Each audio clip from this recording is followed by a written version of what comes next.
നിലാക്കീറിലേക്ക് സ്വാഗതം. ഡേവിഡ് സുഖമില്ലാത്ത ഒരു കുട്ടിയായിരുന്നു.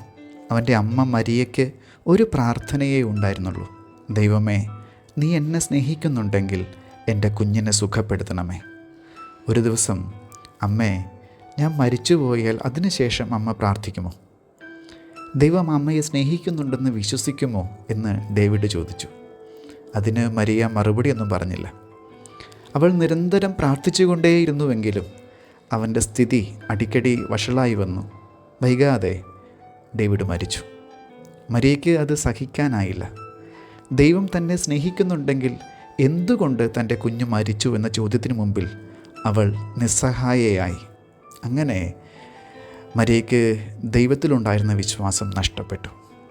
കുറച്ച് നാൾ കഴിഞ്ഞ് ഒരു ദിവസം വീട് ഒതുക്കിക്കൊണ്ടിരിക്കുമ്പോഴാണ് ഡേവിഡിൻ്റെ ഡയറി മരിയയെ കണ്ടത്. അതിൽ മുഴുവൻ ദൈവത്തോടുള്ള സ്നേഹം നിറഞ്ഞ വർത്തമാനങ്ങളായിരുന്നു. ഒടുവിലത്തെ താളിൽ അവൻ ഇങ്ങനെ എഴുതി വച്ചിരുന്നു: അമ്മേ, പ്രാർത്ഥിച്ചത് വെറുതെയായി എന്ന് കരുതരുത്. എൻ്റെ വേദനയിലും എനിക്ക് നിരാശ തോന്നാതിരുന്നത്, ഞാൻ ഒറ്റയ്ക്കല്ല എന്ന് തോന്നിയത്, എനിക്ക് പുഞ്ചിരിക്കാൻ കഴിഞ്ഞത്, അമ്മയെ സ്നേഹിക്കാൻ കഴിഞ്ഞതൊക്കെ ദൈവം സ്നേഹിക്കുന്നതിൻ്റെ അടയാളങ്ങളായിരുന്നു.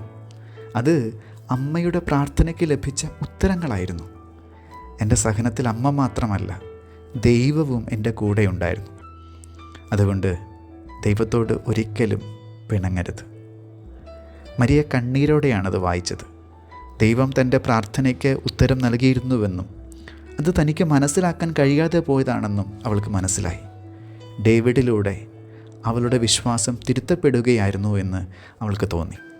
അതുപോലെ ഇന്നത്തെ സുവിശേഷം യേശു നമുക്ക് നൽകുന്ന തിരുത്താണ്. 40 ദിവസത്തെ മരുഭൂമിവാസത്തിനിടയിൽ യേശുവിനുണ്ടാകുന്ന പ്രലോഭനങ്ങളാണ് സുവിശേഷത്തിൻ്റെ ഉള്ളടക്കം. നീ ദൈവപുത്രനാണെങ്കിൽ ഇവിടെ നിന്ന് താഴേക്ക് ചാടുക, നിന്നെ സംരക്ഷിക്കാൻ അവൻ ദൂതന്മാരോട് കൽപ്പിക്കുമെന്നും നിൻ്റെ കാൽ കല്ലിൽ തട്ടാതെ അവർ നിന്നെ കൈകളിൽ താങ്ങിക്കൊള്ളുമെന്നും എഴുതപ്പെട്ടിട്ടുണ്ടല്ലോ എന്ന് പിശാച് യേശുവിനോട് പറയുന്നതാണ് മൂന്നാമത്തെ പരീക്ഷ. അത് വിശ്വാസത്തിന് തെളിവ് ചോദിക്കാനുള്ള പ്രേരണയായിരുന്നു.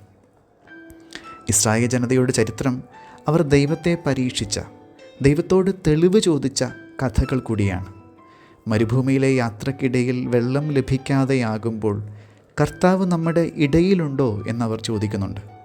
അതിശയങ്ങളാണ് തങ്ങളുടെ കൂടെ ദൈവമുണ്ടെന്നതിൻ്റെ അടയാളമായി അവർ കരുതിയത്. അതുകൊണ്ടാണ് പ്രതീക്ഷിച്ചതുപോലെ സംഭവിക്കാതിരിക്കുമ്പോൾ ദൈവത്തിൻ്റെ സാന്നിധ്യത്തെക്കുറിച്ച് അവർ ചോദ്യം ഉന്നയിക്കുന്നത്. അവരുടെ പ്രശ്നം അത്ഭുതങ്ങളുടെ കുറവായിരുന്നില്ല, വിശ്വാസക്കുറവായിരുന്നു. അവർക്ക് വിശ്വസിക്കാൻ എപ്പോഴും തെളിവുകൾ വേണമായിരുന്നു. യേശുവിനോടും അവർ വിശ്വസിക്കാൻ തെളിവ് ആവശ്യപ്പെടുന്നുണ്ട്. നീ ദൈവപുത്രനാണെങ്കിൽ കുരിശിൽ നിന്നും ഇറങ്ങി വരിക എന്നുപോലും അവർ പറയുന്നുണ്ട്. പക്ഷേ തന്നെ തെളിയിക്കാൻ വേണ്ടി യേശു ഒരിക്കലും അത്ഭുതങ്ങൾ ചെയ്തില്ല. ദൈവത്തെ പരീക്ഷിക്കാൻ, തൻ്റെ കൂടെ പിതാവുണ്ടെന്ന് തെളിയിക്കാൻ അവൻ ഒരിക്കലും ശ്രമിച്ചില്ല. കാരണം വിശ്വാസം രൂപപ്പെടുന്നത് അടയാളങ്ങളെ അടിസ്ഥാനപ്പെടുത്തിയല്ല എന്ന് അവനറിയാമായിരുന്നു.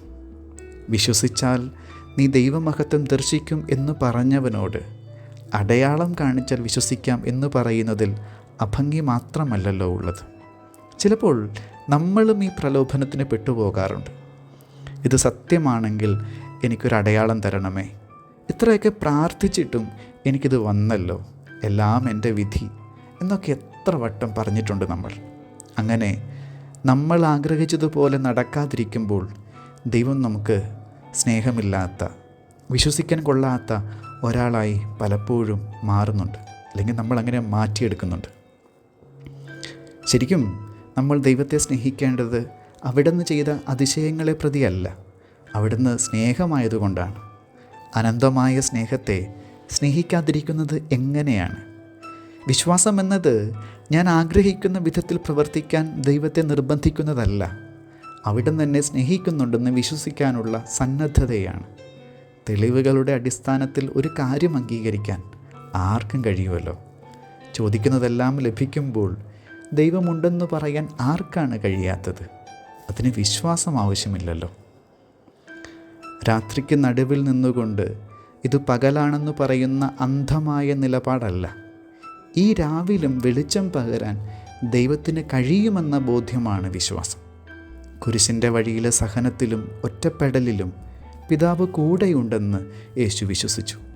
അങ്ങനെയാണ് യേശുവിന് പിതാവിൻ്റെ കരങ്ങളിൽ തൻ്റെ ആത്മാവിനെ സമർപ്പിക്കാൻ കഴിഞ്ഞത്. ദൈവം നിശബ്ദനാവുമ്പോഴും ഞാൻ ഒറ്റയ്ക്കാണെന്ന് തോന്നുമ്പോഴും ദൈവം കൂടെയുണ്ടെന്ന് വിശ്വസിക്കാൻ വിശ്വാസം നമ്മെ സഹായിക്കും. ദൈവമേ, എന്നോടുള്ള സ്നേഹം തെളിയിക്കണമേ എന്ന് യാചിക്കുന്നതിന് പകരം ദൈവമേ, ഞാൻ അങ്ങയെ വിശ്വസിക്കുന്നു എന്ന് പറയാനായി ശ്രമിക്കാം. വിശ്വസിക്കാനും സ്നേഹിക്കാനും തെളിവ് ചോദിക്കുന്ന ശീലം ഒരു പ്രലോഭനമാണ്. യേശു അതിനെ അതിജീവിച്ചു. നമുക്കും അത് കഴിയണം. തെളിവ് ചോദിക്കുന്ന പ്രവണത ദൈവവിശ്വാസത്തിൻ്റെ കാര്യത്തിൽ മാത്രമല്ല, നമ്മുടെ ബന്ധങ്ങളിലും അത് പ്രകടമാണ്. എന്നോട് ശരിക്കും ഇഷ്ടമുണ്ടെങ്കിൽ അത് ചെയ്യുക, അല്ലെങ്കിൽ എന്നെ സ്നേഹിച്ചിരുന്നെങ്കിൽ നീ അത് ചെയ്യുമായിരുന്നില്ല എന്നൊക്കെയുള്ള പറച്ചിലുകൾ വരുന്നത് സ്നേഹത്തിന് തെളിവ് വേണമെന്ന് കാംക്ഷിക്കുന്ന മനസ്സുകളിൽ നിന്നാണ്. യഥാർത്ഥ സ്നേഹം പരീക്ഷകളിലൂടെ തെളിയിക്കപ്പെടേണ്ടതല്ല, അത് തിരിച്ചറിയുകയും അനുഭവിക്കുകയും ചെയ്യേണ്ടതാണ്. പ്രാർത്ഥിക്കാം. ഈശോയെ, നിൻ്റെ സ്നേഹം പരീക്ഷിക്കാനല്ല, അനുഭവിക്കാൻ എന്നെ സഹായിക്കണമേ. ആമേൻ. സ്തുതിയായിരിക്കട്ടെ.